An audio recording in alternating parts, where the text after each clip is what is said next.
Working on the 2007 GMC half-ton today. Here's that rack we built for it. We did actually end up adding some bracing to it to make it more rigid. And there's actually like a rubberized undercoating on it, so we'll see how that holds up with time. But that's not why we're here today.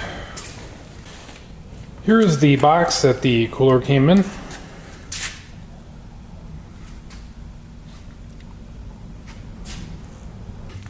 We decided to go ahead and get this transmission line fitting kit. It'd be pretty foolish to cut a perfectly fine factory line. This way we can take this cooler out of the truck if we feel like it. There's the part number, made in the USA.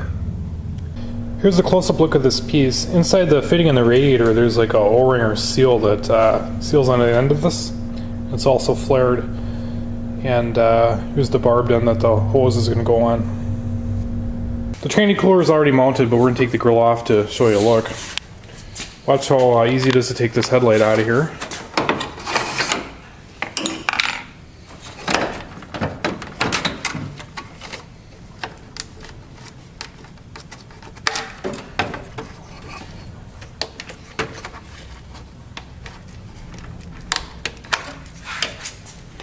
Just one screw holds the whole grill on.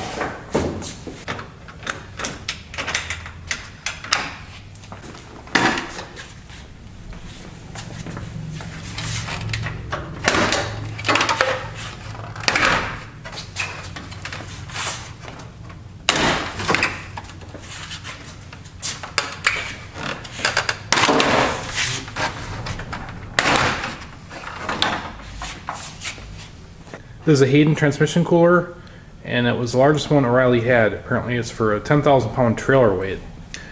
And we're going to plumb this up in series today, so we're going to run the tranny fluid through the radiator and then through this back to the trans.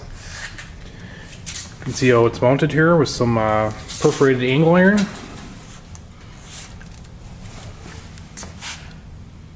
It has transmission grade rubber hose screwed onto it. Apparently it's good for 250 degrees and 150 psi. Because you're supposed to use that not fuel line. And it's just routed through the bottom here. And we got them up in front here. And we already took some temperature reads. We believe that the top hose is the return to the trans, so we're going to splice it in there. We want the line that comes out of the radiator, so we can utilize the cooling of the radiator and then additionally cool the transmission fluid. We're using infrared thermometer here, and it's got a laser point. Take some temperature reads in the lines.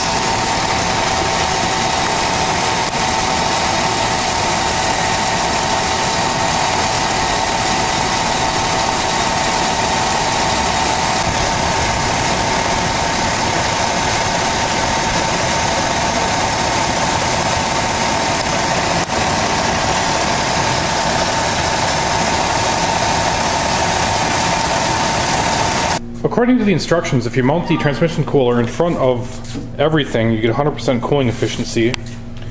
If you go in between here, you get 75, and behind you would get 60. Here's a close-up of the cooler. You can see it's a stack plate type design. It doesn't have a tube just curving through it. It's kind of like an automotive engine coolant radiator. And where's this thing made? Made in Australia. This cooler is all aluminum. It came with some stuff, some ties to tie it to your radiator. We don't like using those though. I've seen those cause leaks. Ideally you would have this thing, and it goes in the quick disconnect, and you could put a hose right to it. And the kit came with this generic fitting here.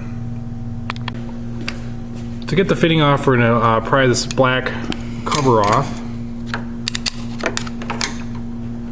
And then there's like a C-clip.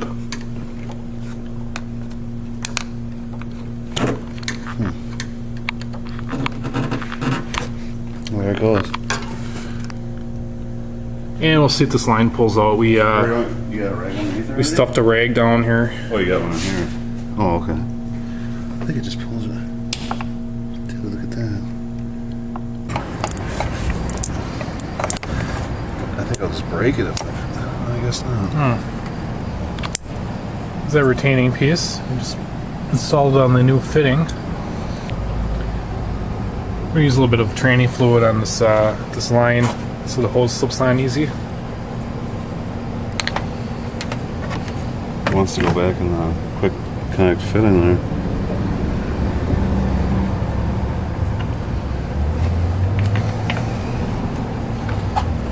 Let it clamp way down there.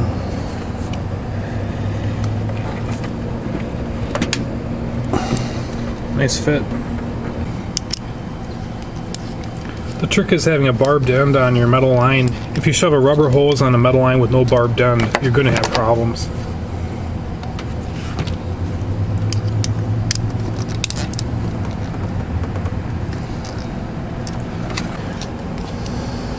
The lines were taped off so no dirt would get in them while we waited for this fitting to come in.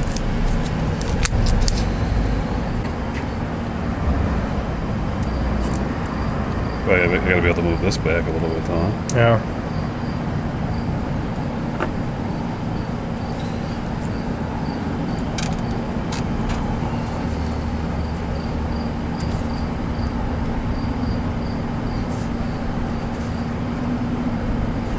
There or something, huh? Should be good, huh? Something like that. Barb's right here, so.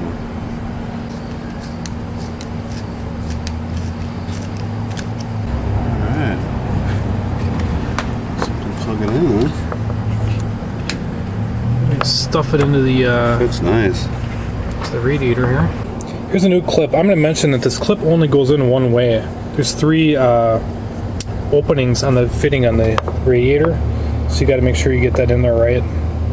We get our clip in, we get our black piece over the clip with great difficulty. Here we're going to put a couple zip ties in the lines to dress it up and make sure the lines don't hit any moving parts. We got it all done here. We're going to check for leaks. We're going to do that in drive, try and get a little bit of line pressure out of it.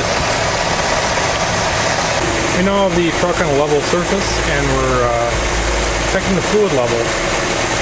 Got to figure that this takes a little bit of tranny fluid to fill up. It's not very low. We need about a pint, half a pint maybe. Yeah. This is coming from the trans to the radiator before it's cooled at all. 127 it's going up to? You're looking at Up here, is that what? this is coming out of the radiator, so 114. So that 10 degrees? And I think this goes back to the trans. This is Another 10 degrees. The truck's powered by a 4.8 V8 Vortec motor and has the 4L60E transmission. This rack turned out pretty nice overall. Looks like it holds some weight to me.